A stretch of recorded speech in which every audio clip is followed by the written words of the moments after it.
चलो, so the question is electric dipole, बस करो, in uniform electric field, electric field, uniform electric field में अगर हम इलेक्ट्रिक डाइपोल को रखते हैं तो उसके साथ क्या होता है। ठीक है, देखो, consider that this is the direction of electric field. ये हमारे पास कोई एक इलेक्ट्रिक फील्ड है और ये कैसा है भैया, यूनिफॉर्म है। कैसा है, यूनिफॉर्म है। अगर ये डायरेक्शन है इलेक्ट्रिक फील्ड की तो कंफर्म है कि सर इस साइड हमारे पास पॉजिटिव चार्ज है और उस तरफ हमारे पास क्या है, नेगेटिव चार्ज है, जिसके कारण हमारे पास इलेक्ट्रिक फील्ड सेटअप हो रहा है। भाई ऐसा है। अब कहता है हम एक इलेक्ट्रिक डाइपोल को अगर इसमें रखते हैं तो उसके साथ क्या होता है। देखिए, डाइपोल हमारे पास किसी भी एंगल के साथ रखा जा सकता है या बैठ सकता है, कैसे भी। डाइपोल अगर हम ऐसा डाल रहे हैं तो ऐसा भी हो सकता है, ऐसा भी हो सकता है, ऐसा कैसा भी हो सकता है। हम कोई आर्बिट्रेरी एंगल पे लेते हैं कि भाई इतना सा एंगल पे कोई भी एक एंगल सबटेंड कर रहा है, कुछ इस प्रकार से हमारे पास डाइपोल है जो कितना एंगल सबटेंड कर रहा है इलेक्ट्रिक फील्ड के साथ, थीटा। तो इस तरफ एक चार्ज होगा और इस तरफ एक चार्ज होगा और ये रहेगा सर प्लस क्यू और ये रहेगा माइनस क्यू, क्योंकि डाइपोल के नेगेटिव चार्ज को इलेक्ट्रिक फील्ड का पॉजिटिव क्या करेगा, अट्रैक्ट करेगा और इसके पॉजिटिव को ये पॉजिटिव रिपेल करेगा। ठीक है, बाकी नेगेटिव तो नेगेटिव अट्रैक्शन और रिपल्शन म्यूचुअल होगा।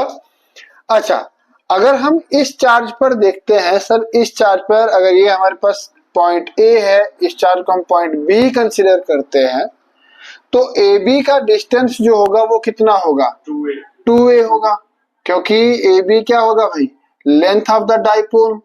कितना होगा, लेंथ ऑफ द डाइपोल। अब अगर हम देखें according to the what definition of electric field, electric field हमारे पास किसके बराबर है, E is equals to F upon बटे में Q, which implies फोर्स किसके बराबर होगा sir, electric field into charge. ये फोर्स इस पॉइंट पर लगेगी आगे की तरफ और इस पॉइंट पर लगेगी पीछे की तरफ। Let us suppose that this is FB in forward direction and this is FA in backward direction, yeah, opposite to the direction of electric field and FB along the direction of electric field। ठीक है भैया। अब ये दो forces जो है, दोनों forces का मैग्नीट्यूड जो होगा वो क्या होगा, बराबर होगा। क्यों बराबर होगा, क्योंकि सर इस पॉइंट पर, पॉइंट ए पर जितना इलेक्ट्रिक फील्ड है उतना ही इलेक्ट्रिक फील्ड पॉइंट बी पर है। क्यों सर जी, क्योंकि इलेक्ट्रिक फील्ड हमारे पास यूनिफॉर्म है। तो इस एरिया में किसी भी पॉइंट पर हम इलेक्ट्रिक फील्ड देखते हैं उसकी वैल्यू कांस्टेंट है या इक्वल है, बराबर है। ठीक है। दूसरी बात, डेफिनेशन के अब यहाँ पे फोर्स के लिए कितने फैक्टर है, दो फैक्टर है। एक हमारे पास चार्ज है प्लस क्यू माइनस क्यू और दूसरा हमारे पास इलेक्ट्रिक फील्ड है। अब भाई फील्ड तो हर जगह पर बराबर है और चार्ज इस पॉइंट पे और इस पॉइंट पे, दोनों पॉइंट पे चार्ज बराबर है, फर्क सिर्फ पोलैरिटी का है, एक पॉजिटिव है और एक नेगेटिव है। ठीक है। तो सर ये दो फोर्सेस लगेंगी, एक तो रिपल्शन होगा और दूसरा अट्रैक्शन होगा, बट ये होगी मेन फोर्स। मैं इसको रखता हूं इक्वेशन 1। अगर हम एफ ऑफ बी देखें, एफ ऑफ बी है फॉरवर्ड, कौन सा है, फॉरवर्ड है, और एफ ऑफ ए हम अगर देखें तो एफ ऑफ ए हमारे पास क्या है, बैकवर्ड है, कौन सा है, backward. Forward and backward means along the direction of electric field, along the direction of electric field. अगर इलेक्ट्रिक फील्ड के डायरेक्शन के अकॉर्डिंगली हम देखते हैं तो F of B along the direction of electric field लग रहा है और एफ ऑफ ए जो है that is against to the direction of, opposite to the direction of electric field. These two forces, जब दो बराबर फोर्सेस किसी ऑब्जेक्ट पर लगती हैं, किसी ऑब्जेक्ट पर, किसी ऑब्जेक्ट के कॉर्नर पर दो बराबर फोर्सेस लगती हैं, मान कर चलो कि इस पॉइंट पे जितनी फोर्स लग रही है उतनी ही फोर्स इस पॉइंट पे लगे, तो ये क्या होगा, घुमा देगा इसको। These two forces will form a couple of force which will rotate the dipole। अरे क्या होगा भाई अगर ये फोर्स और ये फोर्स बराबर नहीं होगा, चलो इसके बारे में हम बाद में बात करते हैं, पहले तो हम यही देखते हैं कि सर अगर दोनों पॉइंट पर बराबर फोर्स लगी है, दोनों एजेस पर इस पे बराबर फोर्स लग रही है, तो वो क्या करेगा, इसको घुमाएगा। क्या करेगा, घुमाएगा, रोटेट करेगा। And these two forces form a couple of forces, these two forces will form a couple of force and which will rotate the dipole, है ना, जो क्या करेगा, डाइपोल को रोटेट करेगा। And rotating action of force is known as, इसको लिख देना है यहाँ पे, and the rotating action of force is known as torque. तो भैया टॉर्क किसके बराबर होता है, torque, rotating action of force, torque is given by force into perpendicular distance. किसके बराबर, टॉर्क किसके बराबर होगा, force into perpendicular distance. Sir यहाँ पे हमें परपेंडिकुलर बाय कंस्ट्रक्शन गिराना होगा, चलिए गिराते हैं। इसको मैं एक्सटेंड करता हूँ आगे की तरफ और इसको नीचे की तरफ एक्सटेंड करता हूँ। ये हमारे पास यहाँ पे 90 डिग्री है। अगर एन पॉइंट पर ये परपेंडिकुलर गिरता है तो बी एन हमारे पास क्या हो गया, परपेंडिकुलर डिस्टेंस। ठीक है, तो भाई टाउ कितना हो जाएगा, which implies tau will become is equals to F into B N according to figure. Figure के तहत बी एन हमारे पास क्या है, परपेंडिकुलर डिस्टेंस है। चलिए हमारे पास बी एन को कैलकुलेट करते हैं और इसको रखते हैं हम इक्वेशन 1 रखते हैं।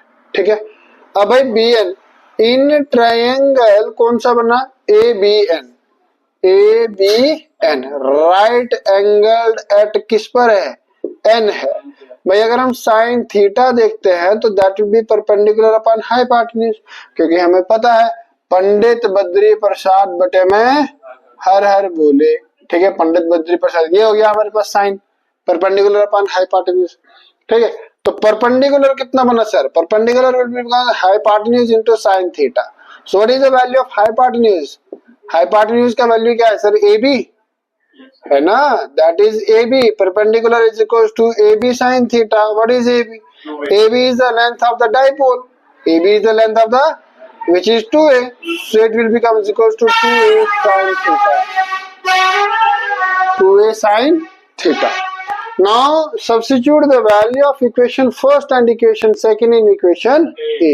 अगर मैं equation a में values डालता हूँ तो हमारे पास क्या आता है, substitute या putting the value, substitute the values of equation first and equation second in equation a, we get, what will we get भाई, इक्वेशन फर्स्ट और सेकंड के अगर हम यहाँ पे डालेंगे तो टाउ कितना हो जाएगा भाई हमारे पास, tau will become equal to force into B N.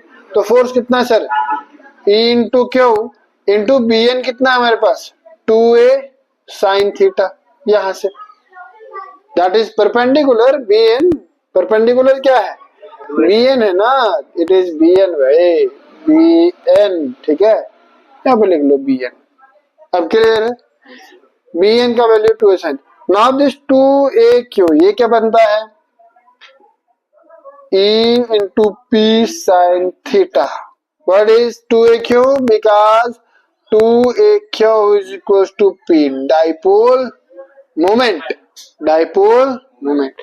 So this is a vector quantity and p is also vector quantity, लेकिन यहाँ पर वेक्टर नहीं दर्शाया गया है, खाली इनके मैग्नीट्यूड का प्रोडक्ट हो रहा है, बाकी साइन साथ में है, बाकी साइन साथ में है। तो भाई this is A B sine theta. अगर हम कंसीडर करें ट्रायंगुलर लॉ लगाए, वेक्टर एडिशंस के लॉ लगाए, वेक्टर प्रोडक्ट के लॉ लगाए, तो ये हमारे पास क्या बनना है, ए बी साइन थीटा। और वो कब पॉसिबल है, जब दो वेक्टर का इंटू नहीं, दो वेक्टर का क्रॉस प्रोडक्ट किया जाए। ठीक है, A B sine theta when it is a vector cross b vector, so it will become is equals to, therefore tau हमारे पास किसके बराबर होगा, e vector cross p vector, और सर ये होगा वेक्टर क्वांटिटी। क्या होगा ये, this is the torque acting on a dipole in an uniform magnetic field, electric field, and it is a vector quantity. Here the direction of tau will be perpendicular to the plane. Direction of tau क्या होगा भैया, direction of tau किस direction में होगा, perpendicular to the plane consisting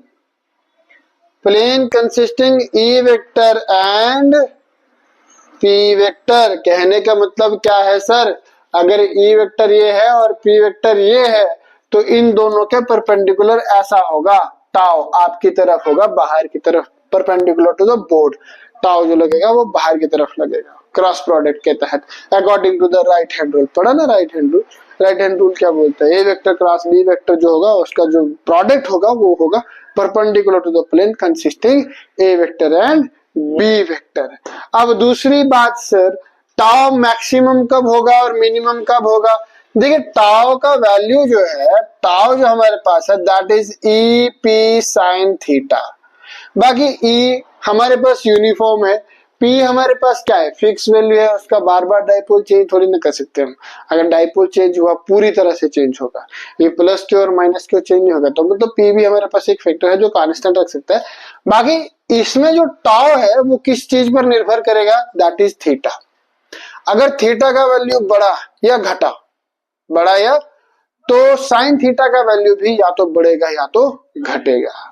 ठीक है, तो भैया व्हेन थीटा हमारे पास 0 डिग्री है तो टाउ हमारे पास कितना हो जाएगा सर, टाउ भी हमारे पास हो जाएगा E P dot 0, so this will become is equal to 0। कितना होगा, 0 होगा, पहला केस।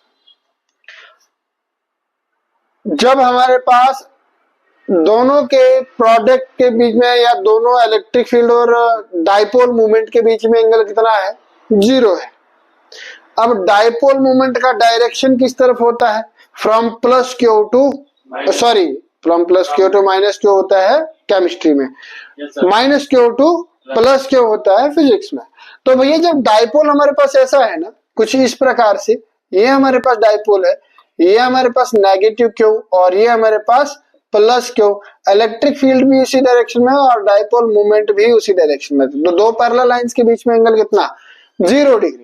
तो सर जब ऐसा है ना डाइपोल, मतलब ऐसा मान के चलो कि पानी बह रहा है और एक स्प्लिंटर उसमें, मतलब स्प्लिंटर क्या होता है, नग है ना जो छत में लगाते हैं, ठीक है, वो हमारे पास क्या है, पानी में बह रहा है बिल्कुल सीधा, यहां से भी बराबर फोर्स, यहां से भी बराबर फोर्स, थीटा 0 डिग्री एंगल, तो वो कैसा चलता है, सीधा चलता है। ठीक है, तो when there is no angle, there is angle theta is equal to 0 between what, electric field and dipole moment, at that time the torque experienced by the dipole will be 0। उस वक्त कितना होगा, 0 होगा। जब हमारे पास angle when theta is equal to 90 degree, अगर theta हमारे पास 90 डिग्री हुआ तो टाउ कितना हो जाएगा सर, ई पी साइन 90 होगा 1, साइन 90 कितना होगा 1, तो टाउ होगा sir maximum, that is equal to E P के बराबर, direct product of the electric field and dipole moment, है ना। जब ऐसा 90 डिग्री है, ऐसा नेगेटिव चार्ज नीचे की तरफ और पॉजिटिव चार्ज ऊपर की तरफ, तब हमारे पास कितना होगा, मैक्सिमम टॉर्क जो है वो एक्सपीरियंस करेगा। 180 डिग्री पर भी कितना हो जाएगा, when theta is equal to 180 degree, 180 degree पर साइन 90 के साइन 180 कितना होता है भैया, 0 होता है, तो into 0, so at that time tau is also 0, tau भी हमारे पास उस वक्त भी क्या होगा, 0 होगा, टाउ कितना होगा, 0 होगा। ठीक है भैया, सो ये स्पेशल केसेस है। This is the final expression for the torque experienced by the dipole in uniform magnetic field, sorry electric field. अब और एक बात कि भाई किसी आर्बिट्रेरी एंगल पर हमारे पास है, मानकर चलो कि साइन 45 डिग्री पर है या 30 डिग्री पर है, तो उस वक्त आपको डायरेक्टली साइन का वैल्यू डालना है और टॉर्क एक्सप्रेशन आ जाएगा। ठीक है भैया, काफी है, ओके।